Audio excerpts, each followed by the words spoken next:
can you tell us a little bit about the Innocence Project, like the organization, and what do they typically do?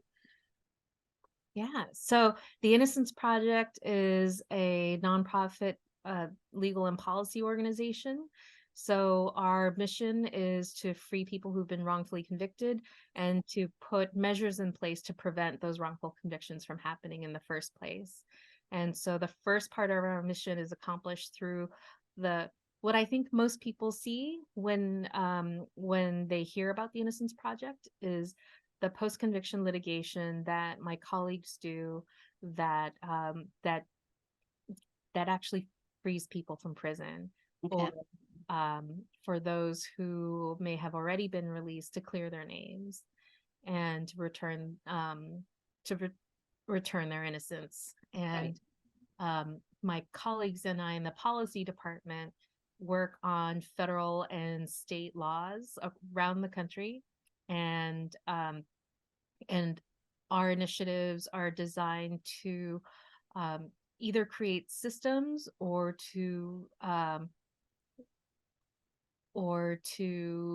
reform practices to ensure that that accurate and valid uh, evidence, whether it's eyewitness identification or forensic science, that there are systems in place to ensure the accuracy and validity of that kind of evidence, and and with the ultimate goal of creating systems that would prevent the wrongful convictions from happening.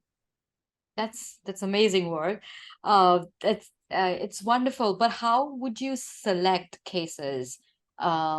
Because I'm sure like there are so many cases and it would have so many appeals coming in every day that we want our case to be tried because whoever the person is didn't commit the crime. So what do you look for and what are the key factors that helps you decide on the case that you wish to fight for?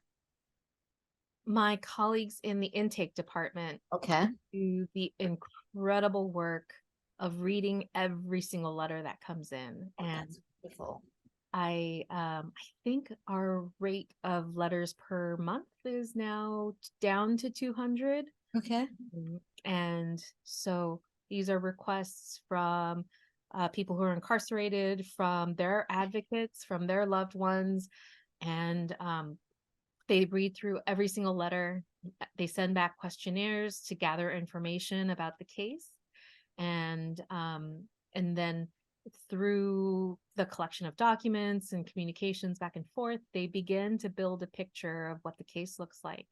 And there are some cases where we can't help people, Right. uh, and uh, in some cases, uh, so for a very long time we were primarily a DNA organization, Oh, and true. Okay.